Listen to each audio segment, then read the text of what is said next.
ladies and gentlemen. This episode 9 is a continuation of our previous episode, which deals with jobs that we've had. Also, it deals with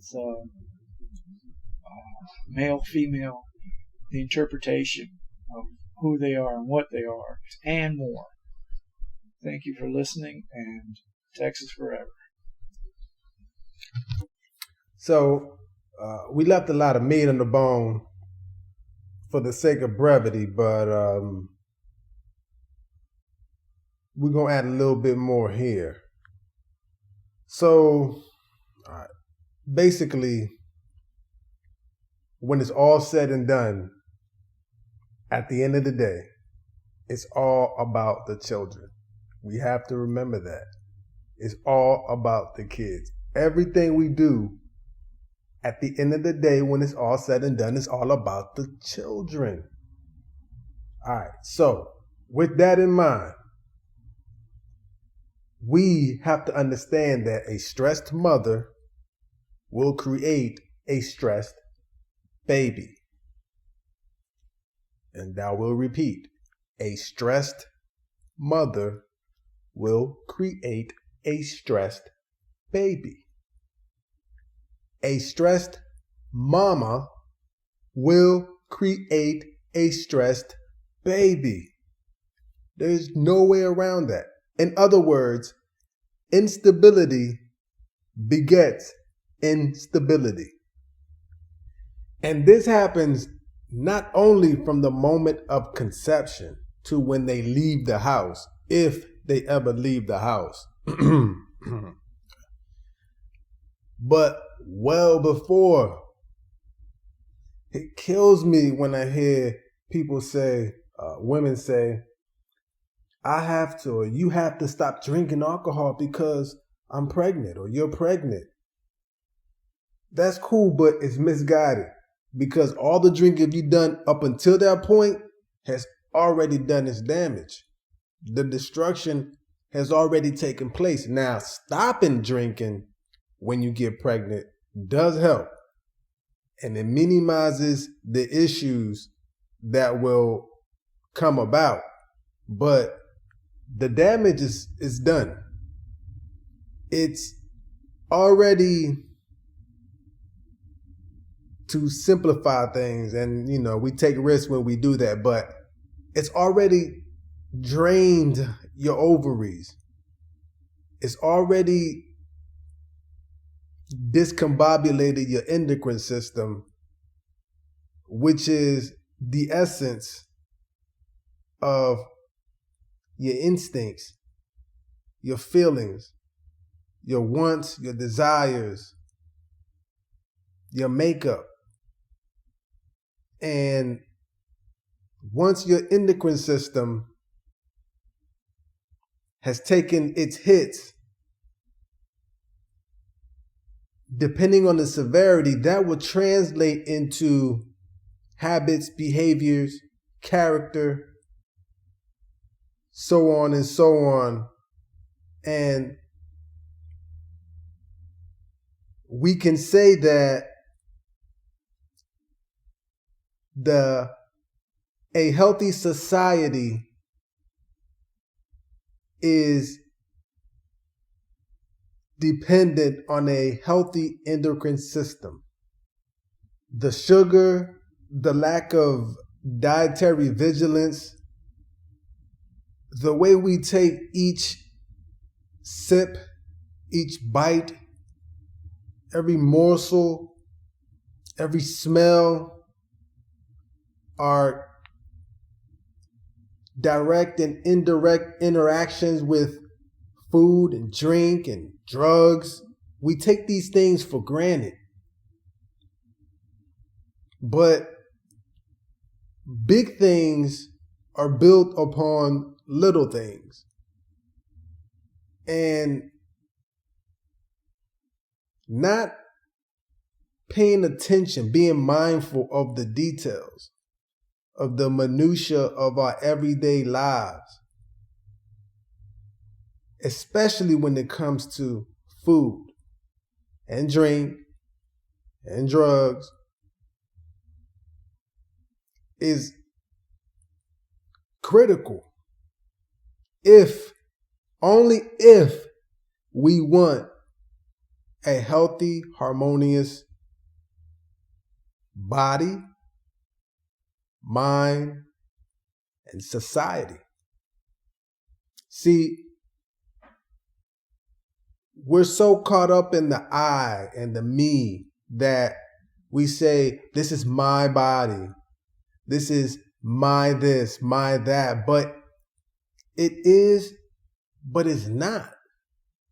Because we feed off of each other. It's my body, but if I walk out here naked and you see that, you're going to behave in a certain way. Now, whether that's right or wrong, that's not the issue. What I'm saying is we are constantly reacting to what we come across. And we are responsible for each other's impressions. Because beyond food and drink and these tangible things, impressions make up the majority of how we feel. And by impressions, I mean, if you walk, let's say you rent a hotel room. You walk into a hotel room and the first impression you get is one of disgust because the place is a mess. You see shit all over the floor. You see food on the walls. You see bed unmade. Yada, yada, yada. When you're hit with that impression, you're going to feel a certain way and you're going to behave a certain way. Now, let's say you walk into that room and it's clean. Everything is orderly. You feel a whole lot better. Those are two different routes that your day can go now based on that impression. So it's the same thing with our bodies. But anyways, I digress. So by us not really paying attention to what we're eating and drinking and all this stuff and how our body is reacting to these things, we set up a Rube Goldberg contraption, a series of them, a chain reaction of events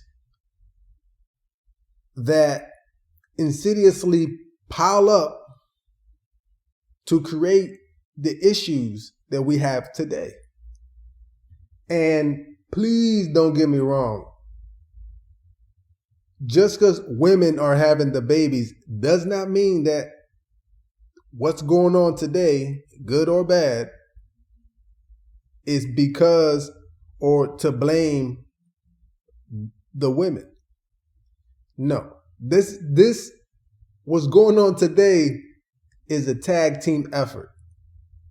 And men are as responsible, if not more responsible, for the shit that's going on today than women. Men, I will say,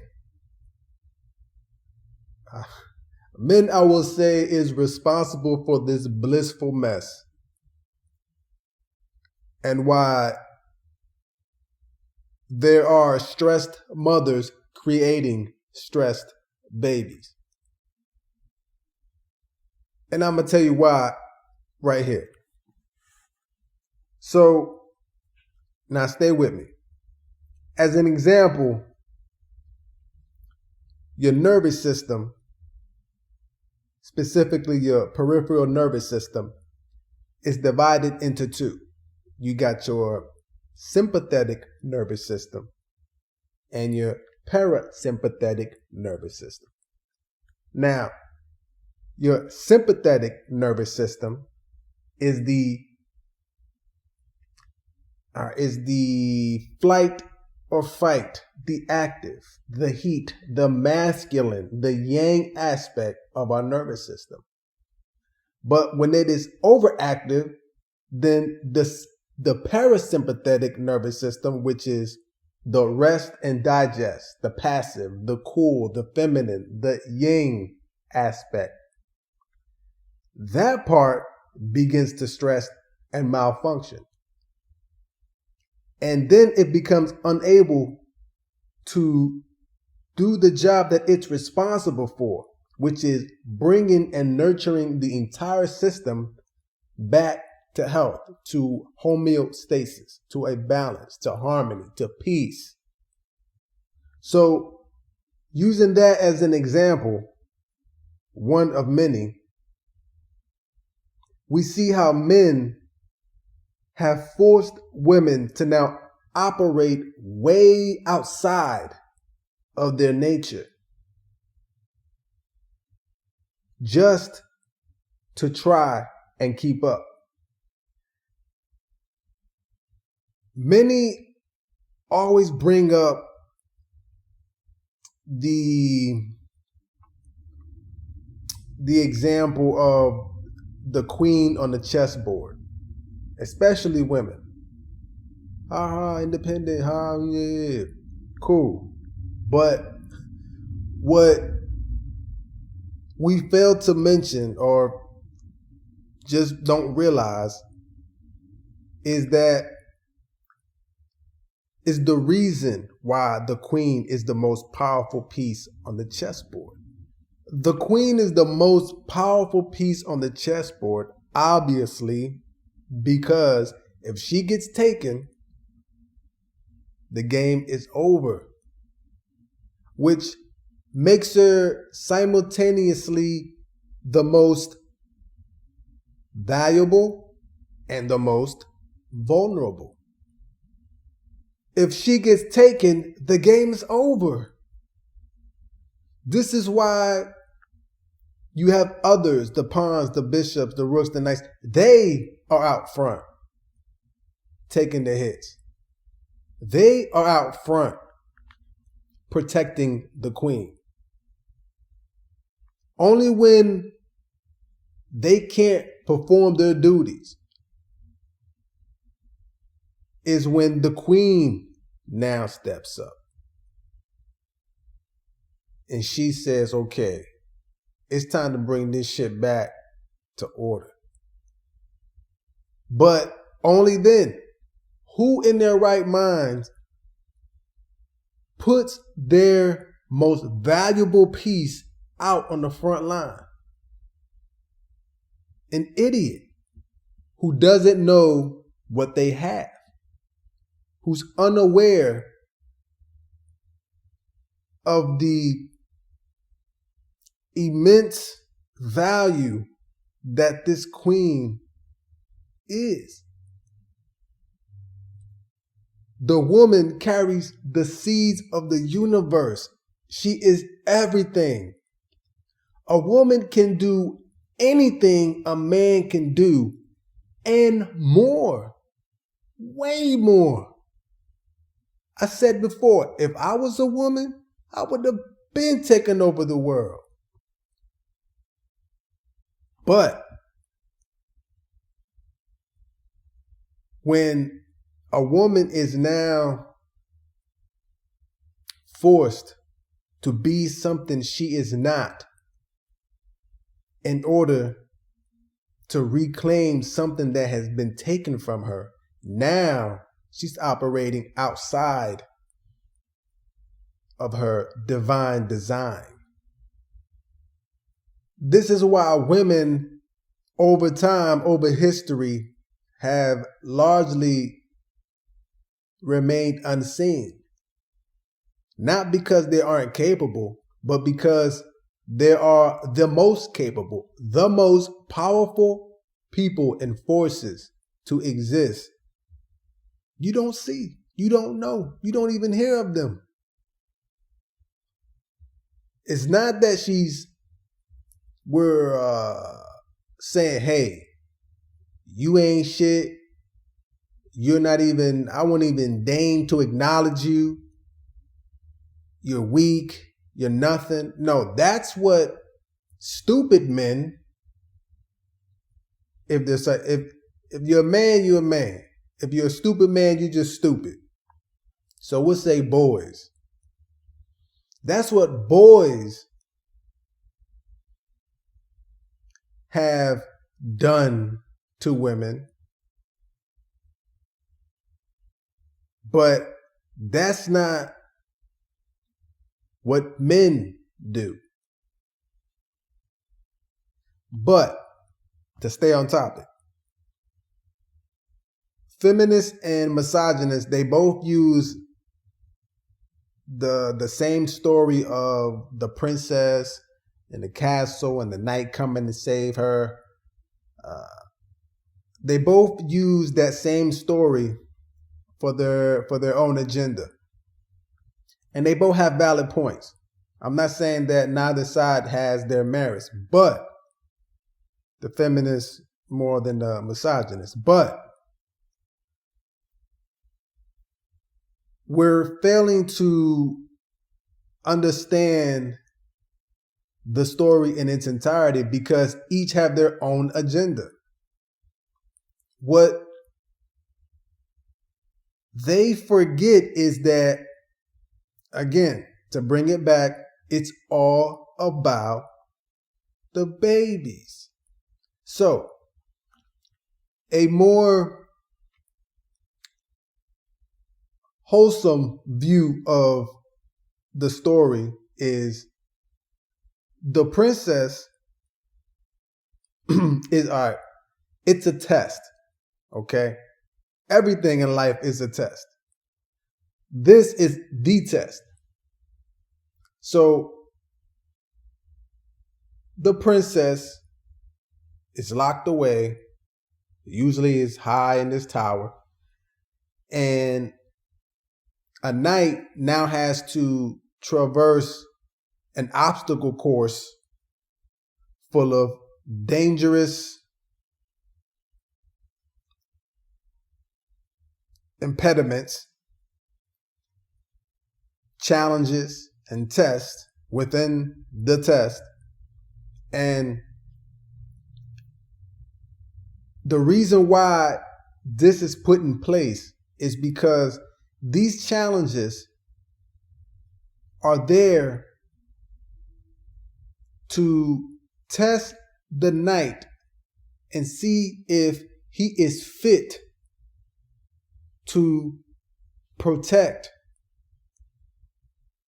the princess. What it's testing is the knight's endocrine system.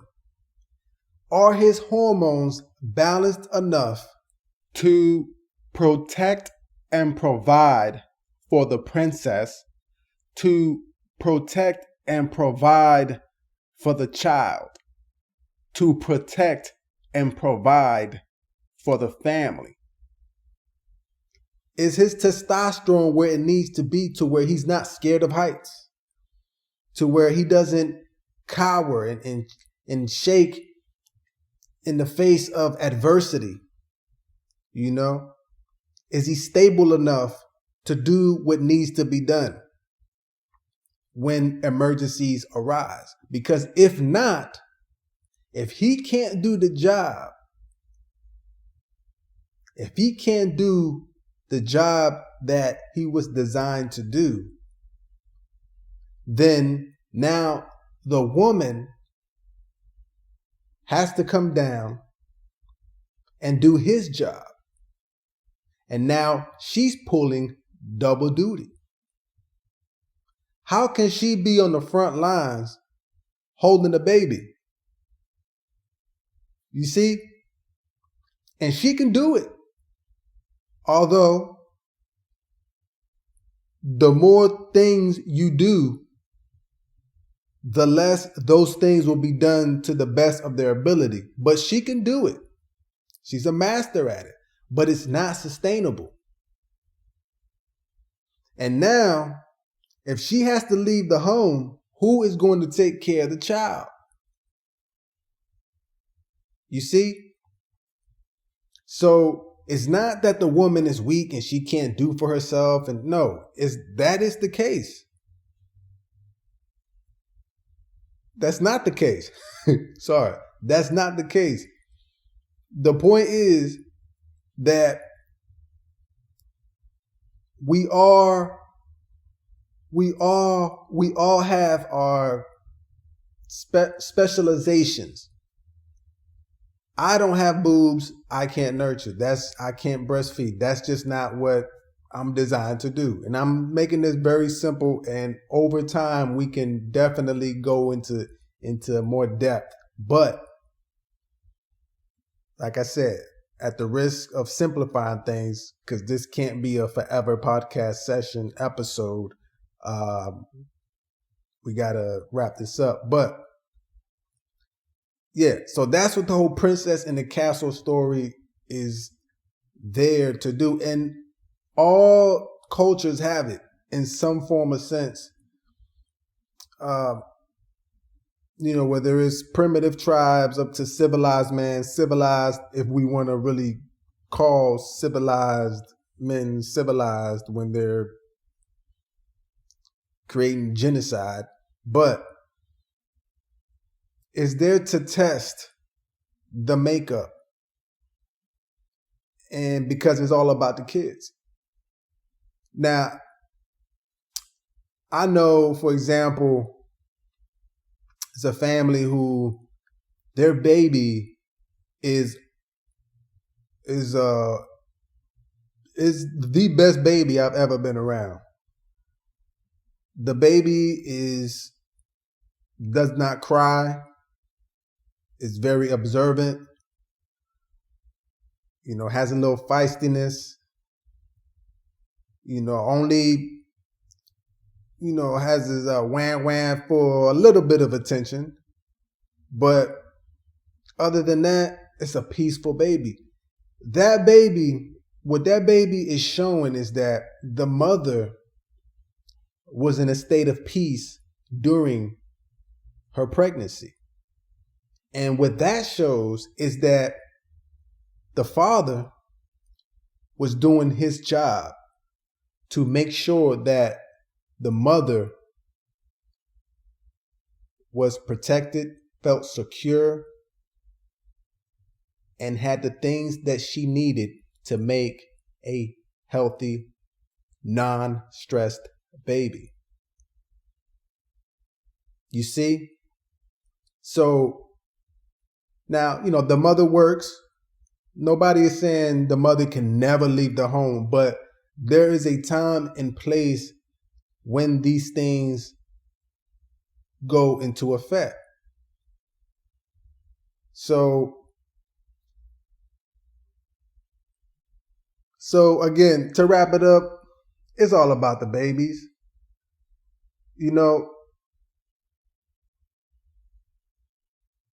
We can't expect a woman to pull double duty, like a single parent does most of the time nowadays, because we're going to end up having kids shooting up schools, blowing shit up just to blow shit up. You say one little word to them and now they filled with anxiety and depression medication. So, this is something that we could talk about forever. So we'll wrap it up here. Texas forever, heifer.